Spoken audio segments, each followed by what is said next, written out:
Welcome back, recruit, to another episode from Rebel Squadron. Today we're going to be taking a look at Takodana First Order Galactic Challenge. So, alright, let's go ahead and dive into this one. Alright, so let's go ahead and take a look at the modifiers. For the global, we've got Safe Haven, the first unit to deal damage to an enemy while no units are deathmarked, is inflicted with deathmark until the end of battle, which can't be copied, dispelled, or resisted. Wow, okay. So, if I'm reading this right, sounds like you want to be slower than the enemy squad. We'll have to test this out here, but, I mean, that's what it's reading like, so, yeah, that sounds like an interesting one. Alright, player modifier, Imperial Edict. If there's an Empire ally in the leader's slot, they gain 30% max health and max protection, and other Imperial Trooper allies will instantly revive when defeated. When an Imperial Trooper ally is revived, the ally in the leader slot taunts for 2 turns. Whenever an Empire ally in the leader slot uses a special ability during their turn, Empire allies increase the damage they deal by 10% until the end of the encounter. And then all other Empire allies are called to assist. If no summon is present at the start of the encounter, summon a Snowtrooper operative if the ally slot is available. So it sounds like you want somebody in the lead position that can operate as a tank. As far as Empire goes, nobody is jumping to mind. So we're going to have to take a look at our roster here, see if we can figure something out. For the enemy modifier, Blind Fury, whenever a First Order ally gains advantage, they lose 20% critical chance and gain 35% critical damage stacking until the end of battle. If a First Order unit does not score at least 1 critical hit during their turn, they gain advantage for 2 turns at the end of that turn if they did not already have it. That sounds kind of convoluted there, but okay. So, yeah, we'll see how that works out, even though, to be perfectly honest, these modifiers really don't seem to be having much of an effect on my battles. Yeah, because we usually seem to get through tier 4 just fine, usually with 2 stars, and honestly, I have not noticed much of anything from those modifiers. And then when you get to tier 5, they're all relict, and honestly, they straight up stomp my squads into the dirt, and the modifiers just don't even matter at that point. Personally, I'm sensing a bit of a balance issue regarding the modifiers and the enemy squads, because it's really just not doing much of anything. And then we look at feats. As usual, you get your gear requirements, which is the, so you got your gear wall to get to the best rewards, which really just defeats the whole purpose of these challenges. Come on, CG. And then, as expected, we have First Order versus Empire, and that makes absolutely no sense whatsoever from a lore standpoint. I honestly don't understand what's going on at CG.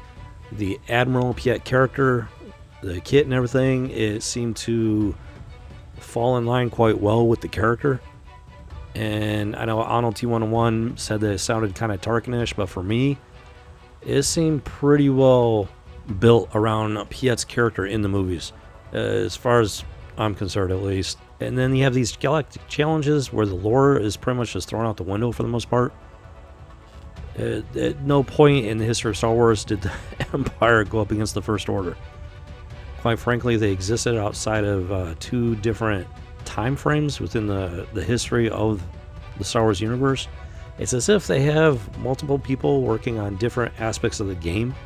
They have varying levels of, working knowledge of the Star Wars universe, and virtually no oversight across these events. So it's like, whoever was in charge of the Admiral Piet character kit, they seem to have a pretty good grasp of the history behind the character within the Star Wars universe. And then you got the Galactic Challenges, whoever's overseeing the lore aspect, really just either they don't have any working knowledge of these tags going up against each other, or they simply don't care. And I mean, that's a pretty big discrepancy right there. And I realize a lot of people probably don't care. They just want to play something that has the Star Wars label on it. It looks like Star Wars on the surface, at least. I realize that some people, that's more than enough for them. But for me, yeah, I'm a fairly hardcore Star Wars fan. There are plenty of Star Wars fans that are more hardcore than me, but I do consider myself to be a true and blue Star Wars fan. And the lore matters to me. The actual history of the characters matters to me. So it's a pretty big problem for me. We don't have a whole lot of Star Wars options at this point. So that's one of the reasons why I continue playing the game.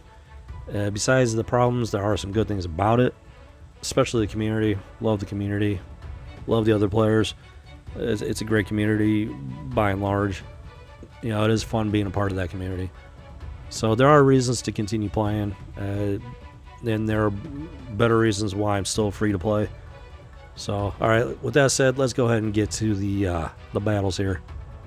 Alright, since this is Tier 1 just for fun, we're going to bring in some of my Empire roster that I rarely, if ever, use, in part because they're not geared very well. So, yeah, this is a rare opportunity here, folks, so let's go ahead and run with it. Alright, and here we go. Let's show the First Order who's boss. And in comes Hux. Let's see here. Oh, yeah, that's right. So we got this Stormtrooper minion. And, okay, let's see here. Well, we don't want to be the first one attacking. Kill him here. Oh, you know what? I forgot to bring in a tank there. Well. Ooh, I'm sure it won't be too much. There's that death mark. So, I mean, if Tier 1, it shouldn't be too much of a problem. And, we will learn from this first run through here. So, with that noted, we will definitely bring in a actual tank character next time. As expected, Tier 1 was a breeze. Alright, so let's go ahead and take these lessons learned over to Tier 2 there. Did manage to get a TIE Fighter pilot shard, which I've been maxed out on for quite some time there. Alright, let's go hit Tier 2. And we'll go ahead and bring in our good old reliable Stormtrooper.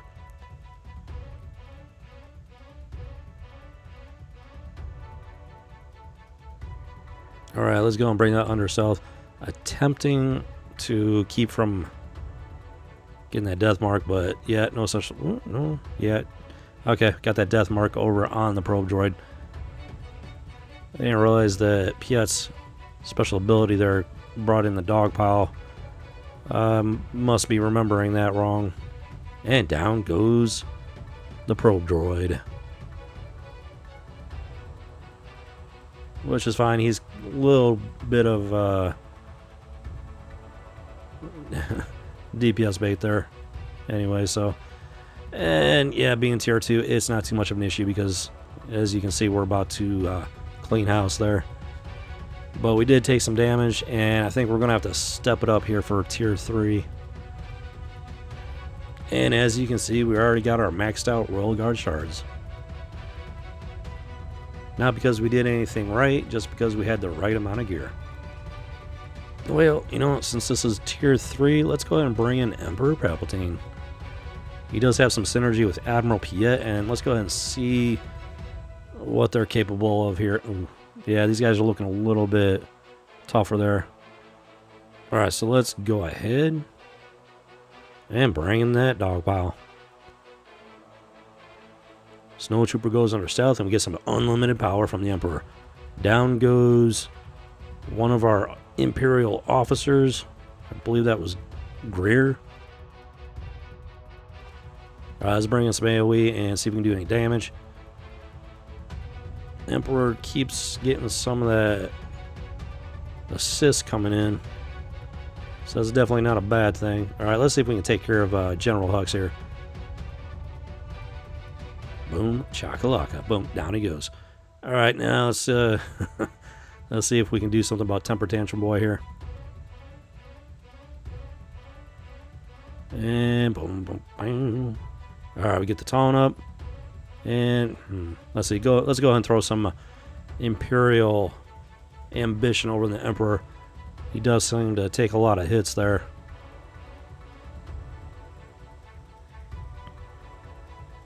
And my Emperor does go down fairly fast, so... Alright, down goes crew.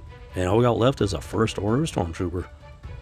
So, yeah, we should be able to clear this pretty handily. And for the next tier, I'm thinking we're going to have to bring in our big guns. Because that's usually where we stumble, at least. Yeah, so we cleared tier 3 with 2 stars. And tier 4 is usually where we start having trouble. So we're definitely going to want to bring in our best soldiers here. Ooh. You know what? So let's go ahead and bring in Admiral Piet and see what all he can do here on tier 4. Probably not going to get a whole lot of opportunities to test him out like this, so might as well give it a try. Even with these modifiers, maybe it'll get something going here. Alright, let's bring that Merciless Massacre. And we got the Fracture on Hux. Let's see if we can get some ability blocks going. Alright, so far so good. Going for that. Alright. Ability blocks all around. Let's see here. Alright, let's throw up some more Force Crush. See if we can get some unlimited power going. Not too shabby on the stuns. And boom, boom, chakalaka. Alright, yeah, alright. We got that taunt up on crew. Let's see if we can go ahead and finish him right off there. Boom, down he goes. And it's time for Temper Tantrum Boy. Actually, ooh. You know what? Yeah, we might want to go after Sith Trooper there. Especially since we took down crew. Boom, down he goes. Yeah, he's got the ability to ramp up his damage output whenever you take down one of his buddies. Definitely don't want to sleep on that guy. Ooh, down goes Hux. Let's go ahead and get some dots going. And see if we can finish off Stormtrooper. Boom, down he goes. Alright. Well, that went better than expected, to be honest. Alright, we got ourselves a flawless victory for Mark III Tactical HoloLens, which we have 2 of, and we don't really need a whole lot of them at this point. So, yeah, that was nice of CG. Alright, let's test out that tier 5. And we're going up against a bunch of relic characters. Ooh, you know what? Not expecting too much from this one. They usually get a whole bunch of hits in before we even get a chance to scratch our nose. And as expected... Oh, man. Yep, this is... not gonna go well, I'm thinking. Alright, let's see if we can get some ability blocks going.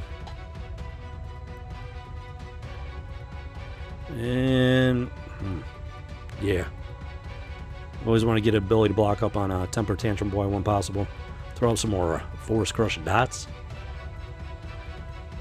And let's see if we can actually get another turn in here. First Order comes back hard. And obliterates everybody with ease. So yeah, I'm thinking that's going to do it for us here, folks. Yeah, those characters are all relicked, and you got a boss and 2 elites. Yeah, my Emperor has no chance of clearing that, so I'm not going to waste your time or mine. And quite frankly, there is no real motivation for me to even try again. Without the gear, which I don't have in all of my Empire characters, that's barely enough to even make it worth it, if at all. So yeah, my first thoughts there. This is just a cash grab at this point, trying to get you to gear up your characters for those weak and meager rewards. The lore, the lore matchup is absolutely terrible. And honestly, it's really just not that much fun. The first few tiers are so easy. I can use really badly geared Empire characters to clear them. And then once you get to tier 5, it's it's all about the relics. I'm sorry, folks, but CG, they're gonna have to make some major changes in order to make these challenges worth my time. If you can find some enjoyment out of it, that's great. Happy for you. And if you do find a way to make it fun, please let me know down in the comments, because if you can find a way to make it fun, I'd love to give it a try. So with that said, thank you for watching, and if you're new to the channel and would like to join the squadron, take a moment and hit that subscribe button. And with that said, I will see you in the cantina, recruit. This is Rebel Squadron out.